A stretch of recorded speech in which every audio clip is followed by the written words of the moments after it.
What's going on, guys? So today on this Shoky review, we're going to take a look at something new, and it is an HG Jaeger kit from Bandai, and it is the Obsidian Fury. I don't know why I want to say it that way, but apparently it is the big bad Jaeger from Pacific Rim Uprising. I still haven't seen the movie. Hopefully I will do so sometime soon. I don't know. But you got big HG logo here. It should be like HGPR or something like that. I think that would be cool. And you got image of the thingy here, and another image of the thingy here. You got big flamey blades. HG Obsidian Fury, Bandai 2018, made in Japan. Bandai logo down here. And if you come to the bottom, you've got the activated modes. The plasma chainsaws on both arms can be reached with interchangeable parts. And that said recreated, but that just means not being able to read things. So cool little positioning there. You got all kinds of stuff. You've got orange translucent parts have been adapted for the visor and twin plasma chainsaws. Jaeger, black colors have... Good lord. Jaeger's black colors and refined form have been faithfully recreated. Yes, although it doesn't look that black on screen, I guess. Enjoy the intricate assembly of highly detailed plastic model kits. Assembly process closely resembles the manufacturing process of a Jaeger. That's funny. And then you got a quick little story of the movie there if you want to read that real quick. And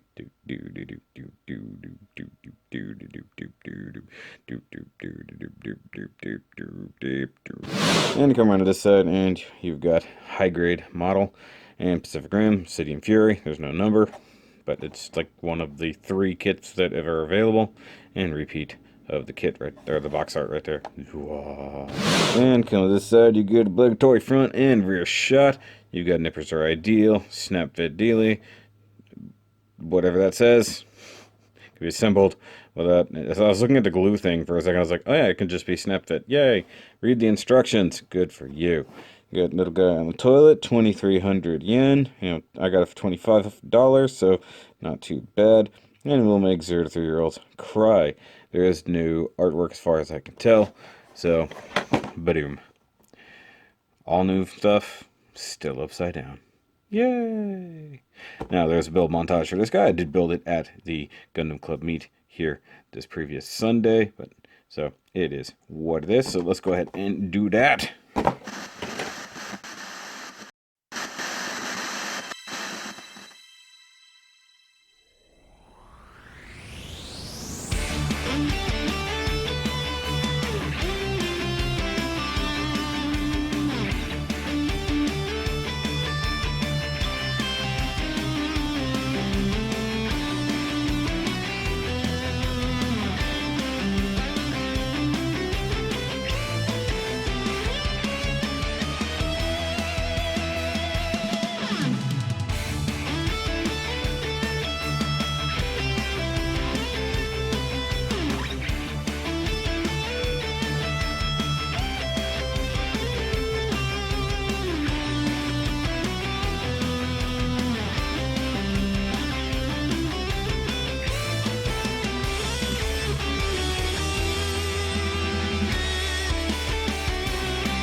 Alright guys, so here we have Obsidian Fury out here, and as you can tell, I've really had to crank up the white balance and the light because this thing is black.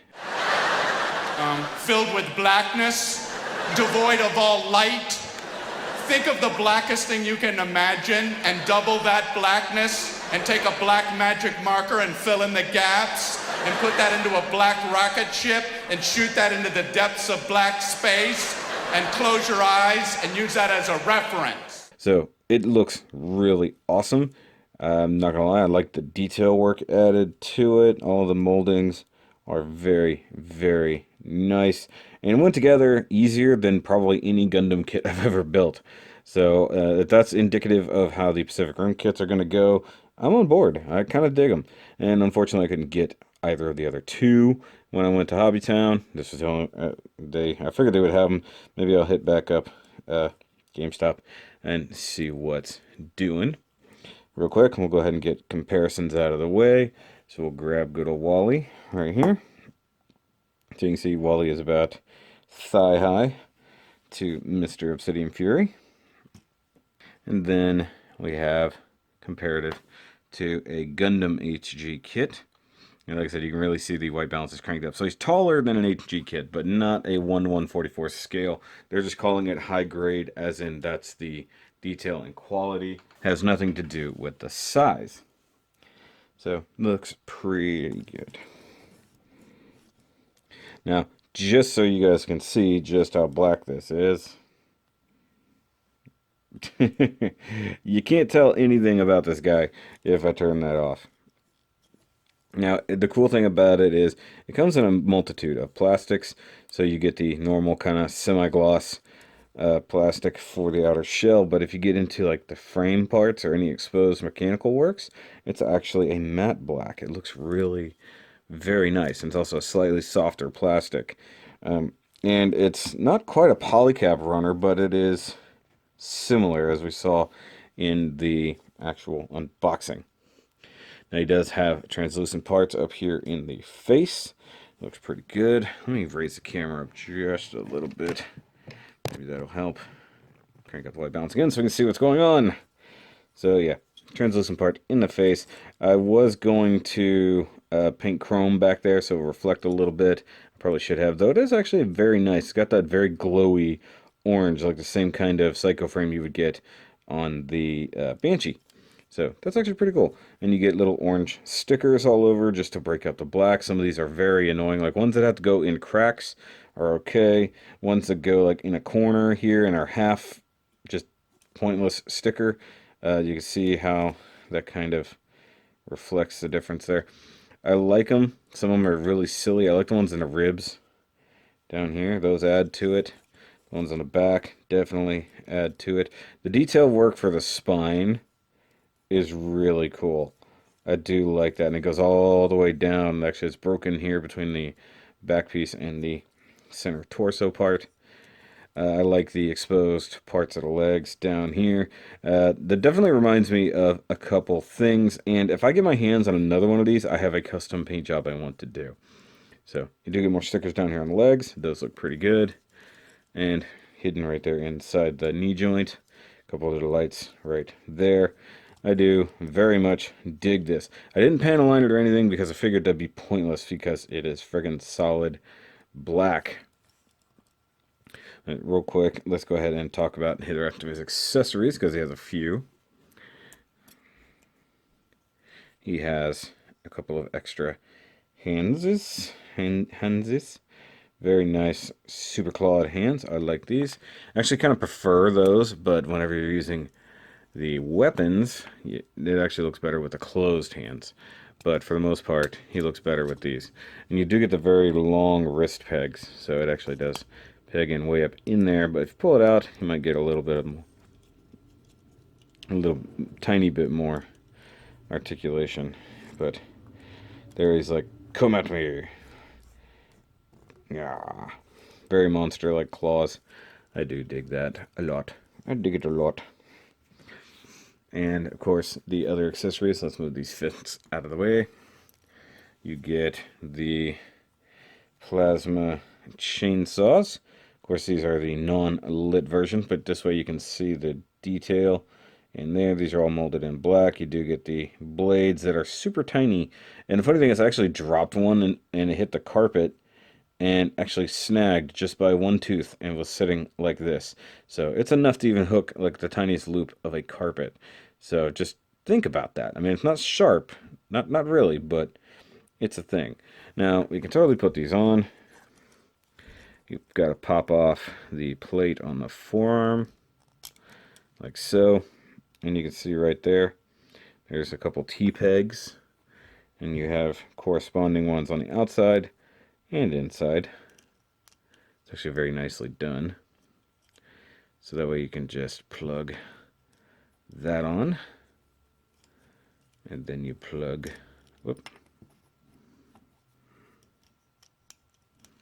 the arm back on, which is sometimes easier said than done. Should probably visually, again, let's line it up. There we go. So that's pretty cool. Of course, comes with one for both hands, like so. And of course, you can totally add the ignited versions of the saws. And they are molded entirely in the orange plastic, so you have to paint the bar down the middle. I just used my gloss Gundam marker, gloss black Gundam marker. Looks pretty good. Bleeds a little bit right through there, but it's not terrible, to be honest. And I would much rather use the ignited mode because it just stands out. I think it's pretty cool. Nice weapon, to be honest. I think Gypsy's sword is probably neater, but, you know, it is what it is.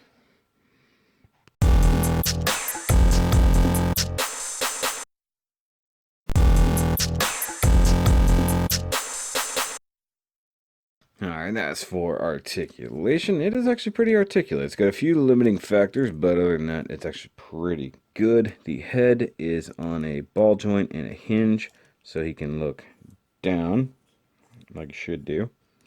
He can look up, or well, straight. Can rotate. Can technically go all the way around, though you don't really want to. And then while we're right up here, I want to show this off, because it has a ton of molded detail inside the neck area there. You can see all that, but unfortunately, you'd have to really do a lot to paint that. Now, the shoulders are interesting because you've got these extra flaps that are mounted on a little bitty, like, clippy hinge. Now, the shoulder itself is very much like a Gundam, just a ball joint mounted there, so you can get a decent range of movement. But then the shoulder pad is actually on a slider, so you can move it up or down, or you can just remove the whole friggin' arm, one way or the other. So you can tuck the shoulders really up in close like this, and you can get a very solid look like so, or you pull everything out, move everything up. Now you do get some upward rotation like so, and that'll be a good spot to just go shoom with the sword. It does have just the normal hinge, and rotation can be achieved, however, the armor is entirely in the way. So there we go, get all the way around to about there. So he's not going to give us much of a high teacher, at least not like that. However, if you've got the claw hand on, he can just do a basic wave. Hey. So you do get bicep swivel. It was limited, but I might have broken it. Or it's fine now, I don't know. This is just the way this ball joint and the hinge works. Can get you a very high or a pretty low shoulder, just depending on what you want to do. It does have a double jointed elbow right through there. It's very nice. The details on it are pretty good. Pretty good. No forearm rotation or anything, and just the ball jointed wrist that we've already seen. Now the torso is nice. You have a very big ab crunch right in here. I don't know why it doesn't have a sticker like right there. That'd be a good spot. So he's got a very nice ab crunch like so. If you actually want to see that on the back side, look at the spine articulating. And then if you include the bottom section, you can really do an ab crunch. So even down here, he's got a bit. And you can rotate a little bit there, and nothing there, because it's pretty solid. Well, actually, I guess, no, I can't really rotate there. But he can also tilt a little bit side to side, so that's nice. Like I said, no major hip rotation. The whole body has to turn, or waist rotation, I'm sorry. As for the legs, he can kick incredibly high. No limitations there. He can kick all the way around the back. No limitations there. He can do some splits, but the way that armor is designed, you can only go about that far. But with something this big, you really don't want the legs coming up from under you. You get thigh rotation. Once again, armor getting in the way. You got what I thought was a double jointed knee, but now it seems to be a single. Not the double, okay. So weird hinge, like way up here. And then the knee bends like so. And you can see this little flappy here. I don't know if that's supposed to be for a thruster or something, but it's there. Very interesting knee design, because it's got this offset knee, but actually the hinge is here, not here. So it's really strange. But I like that you get that sympathetic kind of movement there from that armor piece or thruster piece, whatever that technically is. Feet are probably the least articulate part on this thing. It's just got a little bit of a wiggle waggle up in there, and you see how that just completely came apart. Come on. He can go back and he can go forward. He's limited by this, and you have rotation inside the foot. However, you do not have toe point or toe bend. If this armor was cut up to about here, you get a little bit more in the way of the dynamic pose, because you can come forward a good distance, but if you look at the back foot, if his toes could bend right in the middle, he'd be able to step like a good step forward, even maybe bend at the knee. Now, mind you, Jaegers have a big stride, but they probably aren't that far apart realistically in scale to said Jaeger, I should say. But I mean, overall, it's very articulate for what it is. It's not quite on the same level as a Gundam kit, but I mean, it's a giant robotic person in a slightly different way from a Gundam. Still very cool.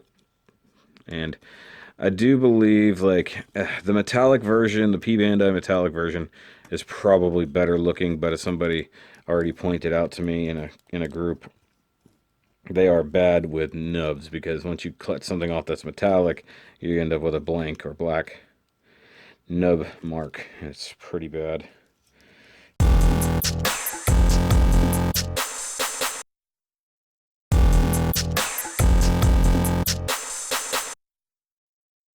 Now, would this guy go amiss with a little bit of like silver washing for things? Probably not. Probably would definitely improve it, or maybe even just give him a whole gunmetal paint job, which is something I would probably do.